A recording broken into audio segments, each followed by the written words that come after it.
Hopefully there will be no mail-in ballots. Mail-in ballots are inherently corrupt, except for illness, disability, military deployment, or travel.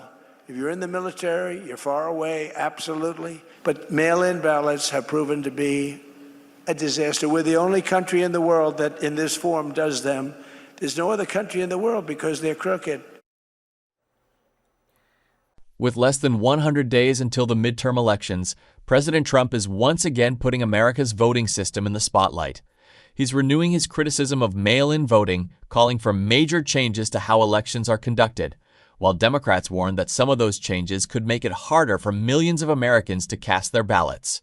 CNN's panel erupted into a debate over whether these concerns are justified, whether the courts will ultimately decide what's constitutional, and whether both parties are falling into the same pattern of questioning election outcomes.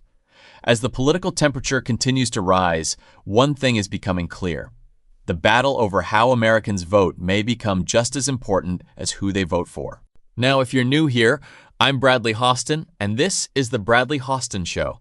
If you enjoy honest political commentary, don't forget to like, share, and subscribe. Stick around until the very end because after we watch this clip, I'm going to explain why confidence in elections may be just as important as the election results themselves. As usual, let's watch the clip and then I'll give you guys my thoughts afterwards.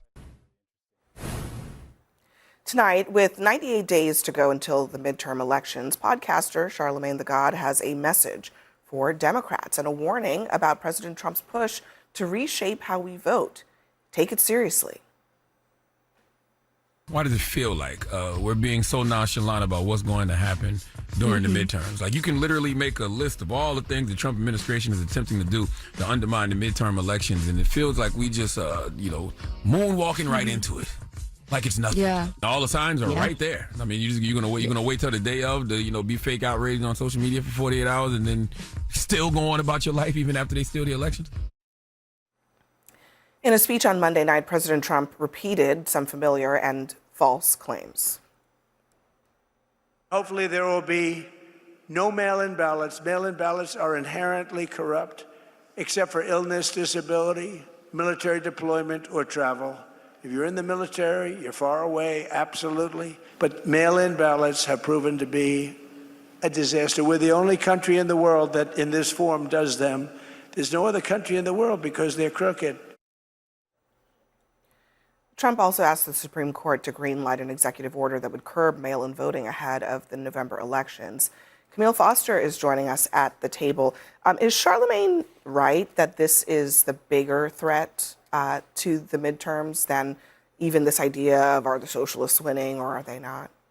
I'd say that this is an important issue for Democrats to talk about. Not that they haven't paid a lot of close attention to election shenanigans thus far. I think the issue, though, is the president at the moment is appealing to the courts and appealing to other kind of official mechanisms here. He's not doing anything that is overtly illegal. There have been some orders that I think are constitutionally dubious, but to the extent the courts knock them down, that's what the courts are there for. That's what they're supposed to do. I think Democrats do themselves a disservice when they hyperventilate about these issues, when they talk about them thoughtfully in a very substantive way, when they're talking about policy in a substantive way. That is better for them than, oh my God, he's going to steal the election. That would be aping exactly what the worst of what the Republicans do on these issues. What do you think, Isaiah? You know what I think is really interesting is that ultimately, I think Trump is having flashbacks of the 41 seats he lost back in 2018. And he's trying to do everything he can to go cast doubt. Look, I think it's important that people are paying attention to what's going on. But ultimately, look, I think you're correct that if there's something illegal, they're going to go to the courts and the courts are going to decide. And I think that if we look at the track record, Josh Shapiro in Pennsylvania won 61 straight cases. He went 61-0 against Trump on these election-related cases. So look, I have no doubts that in states across this country, Democratic AGs and Democratic governors across the country are going to be fighting back against a lot of the stuff that we're seeing for sure. Well, we see it already with Mikey Sherrill in New Jersey declining to cooperate with the DOJ. I don't happen to think that she has the authority to do that. I think the DOJ is within the scope of its authority to request those records under the Civil Rights Act, but you certainly are seeing Democratic governors push back. I just don't think, to your point, that there's widespread evidence, and far be it from me to disagree with Charlamagne the God, I don't have a title like that, although I'd like to look into how I get one, that I do not think it behooves the Democrats to make those kinds of salacious allegations. One of the reasons that he's saying that, well, there are several. The president just put in, who he just got to the end of his term, Bill Pulte at the department, as the director of national intelligence, explicitly, according to the president, to look into voting. Then Jay Clayton was just confirmed today as DNI after refusing to say that Biden won. He sent his last DNI to Georgia to go seize ballots from Fulton County, where he still is falsely claiming that he won in that county and in that state.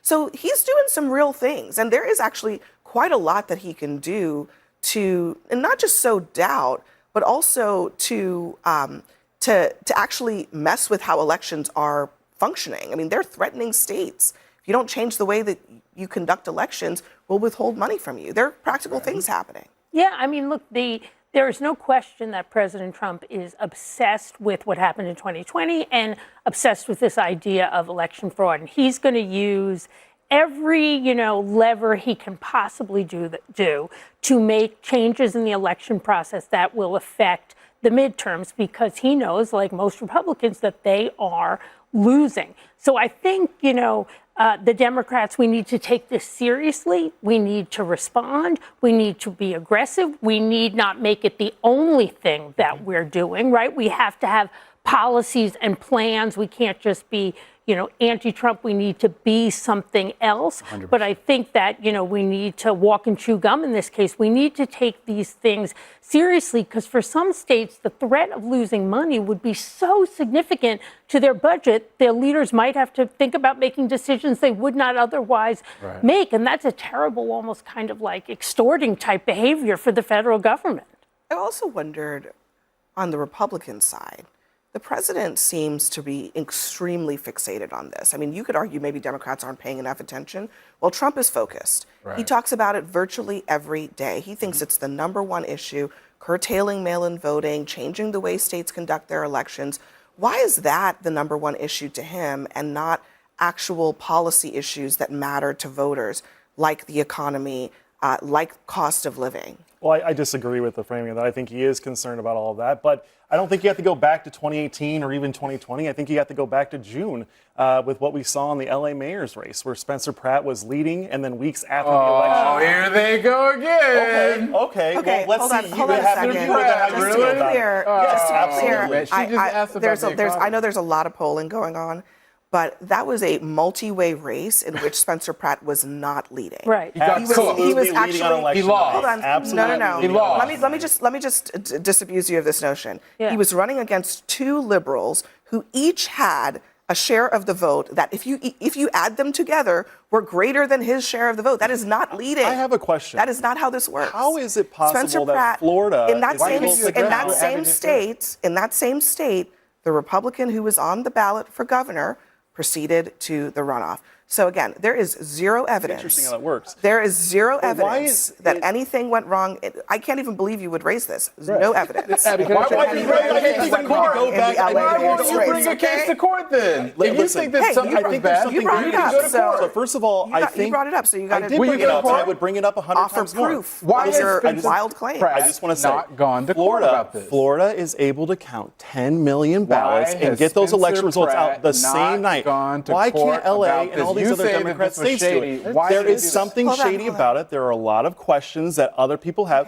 I think elections should be so transparent, no one has any questions. Why did he not go to court? I do think he doesn't want to answer that question. There's a reason for that, though. I don't know why Spencer Pratt hasn't because there was gone to court nothing shady that was going on. That's why he didn't do it. Maybe he thinks the legal system is broken. He won't get a fair trial. That sounds like coke. If you ask me. Never leave. I think you're actually illustrating. I think you're illustrating the party's vulnerability here. To the extent you guys are talking about, we have to do something about all these ballots. The way that I would talk about that if I was a national Democratic leader is, why are they afraid of the American people? Why are they afraid of them casting their ballots? That is what ends up happening if Republicans keep talking about people voting in what has become a pretty conventional way is something potentially dangerous. All right, we're going to leave it there. Coming up for us, the president claims that the best is yet to come when it comes to the economy, but polls show that the American people's patience is running thin. So let me give you guys my thoughts. What stood out to me wasn't simply the disagreement over mail-in voting. It was the much larger debate over public confidence in America's election system. President Trump has made election integrity one of the central issues of his political movement ever since the 2020 election. In this discussion, panelists argued over whether his latest efforts to change voting procedures are legitimate policy proposals or attempts to influence how the upcoming midterm elections are conducted.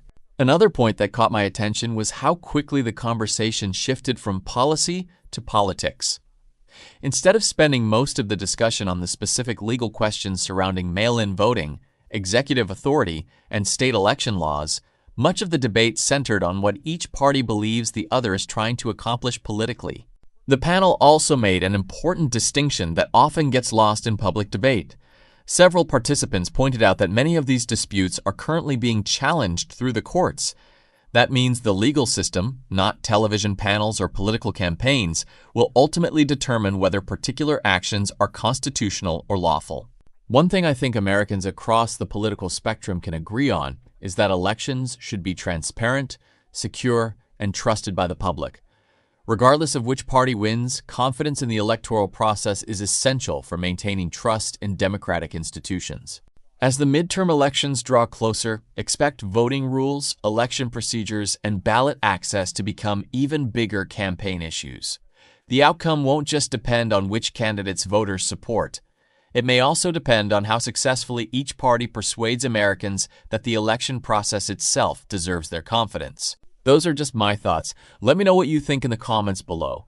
Do you believe the current debate over mail-in voting is primarily about improving election security, or do you think it's becoming another partisan political battle? And if you're still watching, don't forget to like, share, and subscribe for more news commentaries. I'll see you guys in the next one.